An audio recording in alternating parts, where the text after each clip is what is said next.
We're going to do the handover on the Swift Escape 624. We're going to start on the outside and then we're going to go into the inside. As you can see, I've got the vehicle draining at the moment. I'm going to show you where the drain down point is in a minute. Firstly, filling up. Fill up from here, diesel into there. On the door as well, you can see you've got your tyre pressures, which are just there, and underneath at the side you've got your bonnet release catch, which is just there on the passenger side. Before moving on to the bonnet, I'll show you where your drain down point is, since we've got it open at the moment. It just opens from the underneath side there. I'll show you where to open that from. You can do it from two places, which is inside the van, and I'll show you that when we're inside and we move on to the inside. Next, in here, you've got where your leisure battery goes, and also where your hookup cable goes. Opening up the hatch, you can see we've got the leisure battery there, and as I say, your hookup cable, which is just into there. The door then just shuts, like so. Next, you've got your water fill-up point. Use the key, unlock this, hose into there, and then you can fill up the tank. You know it's full when it's then spilling out. Seal back up, and then you're good to go. Obviously, when you're doing this, you need to make sure that your drain down point isn't open, which again I'll show you when we're on the inside of the van.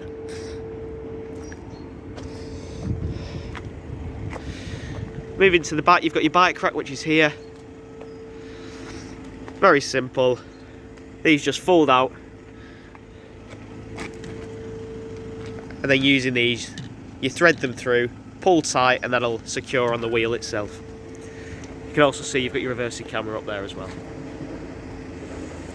Moving around the vehicle, we've next got your cassette toilet. Cassette toilet is here. The main thing that you need to know when removing this and using it is the blade on the toilet is closed. If this isn't closed and it's open and you try to remove this, it will almost jam. And I've had in the past where customers have then forced it and it snapped the mechanism. If it feels like it's being forced, don't pull it.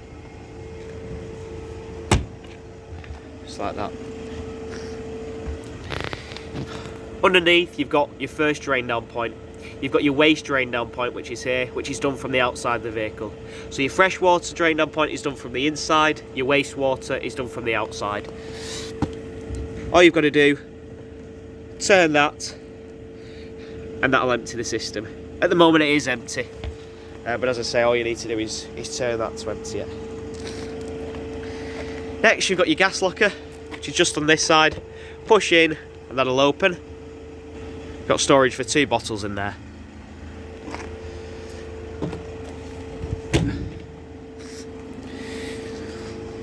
Finally, on this side of the vehicle, you've got your Truma vent.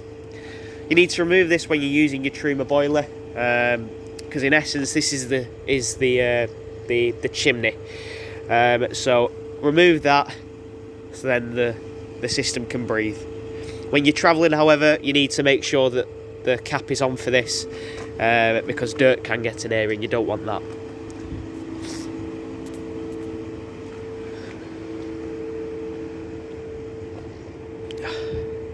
Coming to the front of the vehicle, just looping back round, as I said, you know where your bonnet release catch is, I've shown you that. To access the bonnet, your latch is just in line with your Swiss logo, just underneath here. Underneath the engine bay, the main things that you need to know is if you're ever jump starting the vehicle. If that is the case, your positive goes onto there, and then you've got your negative there. Moving on, this is where your engine oil is. You can see as well, just there is your dipstick. And then just to point out, you've got your power steering fluid, your engine coolant, your washer fluid, and then your brake disc fluid, which is just there. That concludes everything underneath the bonnet. Next, moving into the vehicle, you got your kitchen area right at the back. You got your hob, which is in there. Works the exact same as a normal hob. Runs off gas. Make sure you turn your gas on, and then simply feed through. You have got an igniter switch here, which will activate it and allow the flame to burn. Underneath there is an oven. Again, that'll work the exact same as a conventional oven at home. Next to this is your fridge. With your fridge is a three-way fridge. It runs off there's three ways to fuel the fridge. You've got gas, you've got mains, and you've got 12 volts. You can actually just see, if I show you this, you've got a couple of symbols. At the moment, we're in the off position. The flame is for gas. The plug is for 230 volts, so when you're on a campsite. And the 12 volt, the battery is for your 12 volt. When you're going to be using each one. So, if you're wild camping, you're going to be using the gas. You can't use the 12 volt system as it draws too much power. So always gas if you're wild camping. If you're hooked up, obviously, the hookup cable, which is just there, which is 230 volt. And then finally, if you're travelling on the road, you can run it off your 12 volt system. Just across from that, you've also got your temperature, which you can alter there with the dial.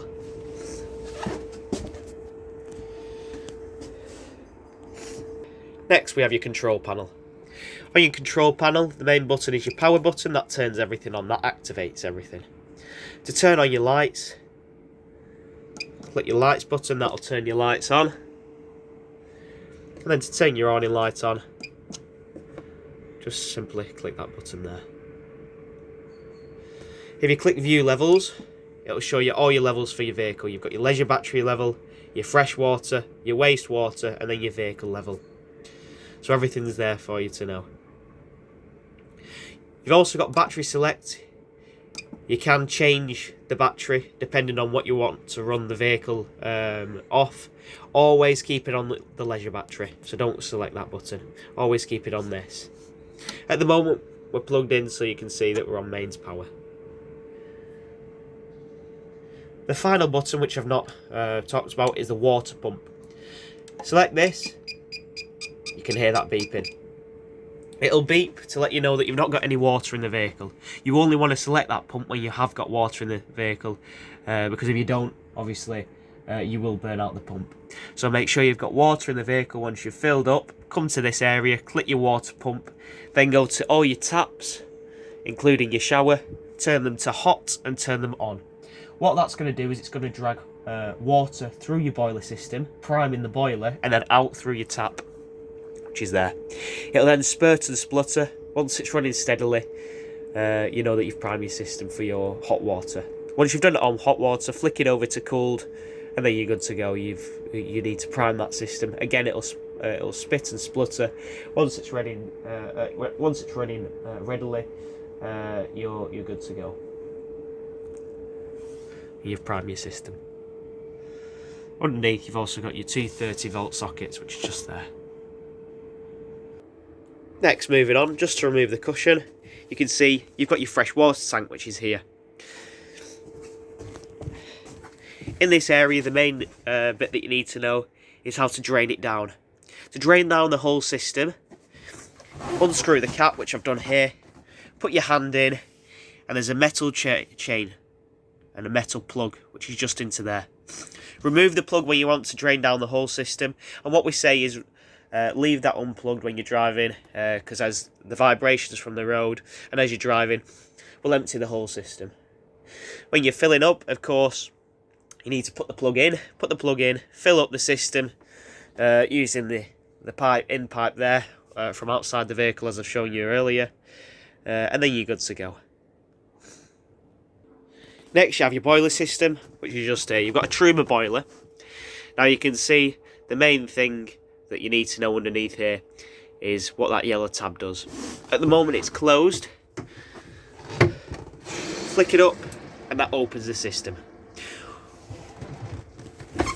What you need to do is whenever you're storing the vehicle or you're moving off site and going back home, you always need to leave this open.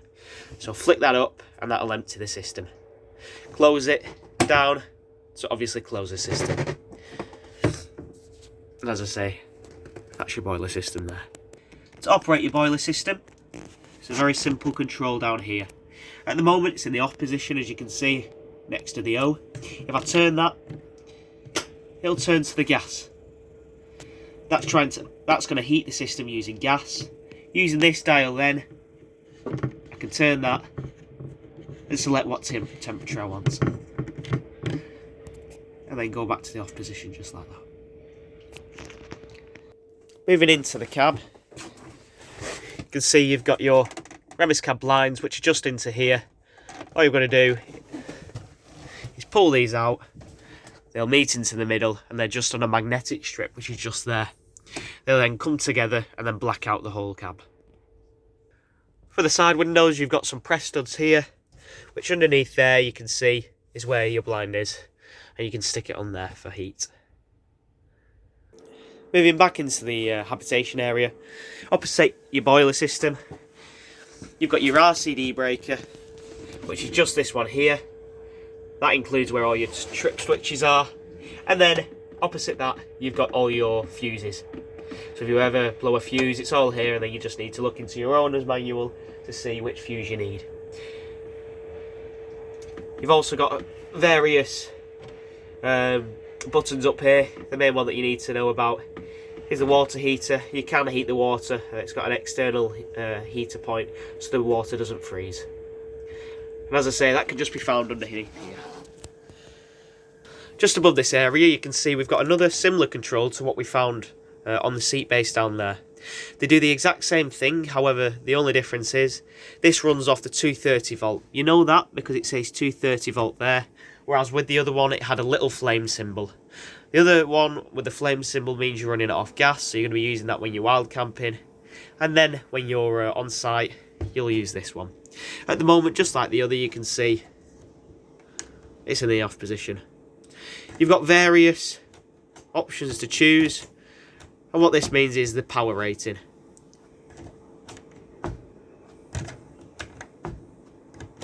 And all the way to 2 kilowatt. It's got 2 kilowatt up here, 1 kilowatt there, and then you've got the off position. Just like the other, you can also decide the temperature using this dial here. Next, you've got your space heater, which is just located here. What you've got here, you've got your temperature dial here, and then opposite that, you've got your speed dial here for your fan. If I push it to this way, you can hear that the fan then activates, and to change the fan speed, I can change it using this dial here. To change the fan temperature, I simply rotate this dial here, like so. Moving on, you've got your bathroom, which is just in here. And as I say, when you prime your system, you need to also prime this area too. Last of all, your toilet. As I say, the important bit to this is that you always open the cassette toilet when you're using it, and then close it once done with it. You do that using this metal arm here. You push away from you to open, pull towards you to close, and you can see that with the cassette. This cassette does swivel as well to get yourself comfy, and then you can also see you've got a blue button here for your flush. When you flush, it uses the fresh water, which will flush the system. One thing to note, that you do need your pump on when using this. When your cassette is nearly full, you'll get a green or red light which will light up to here, just indicating that you need to empty the system. That concludes the handover on the Swift Escape 624.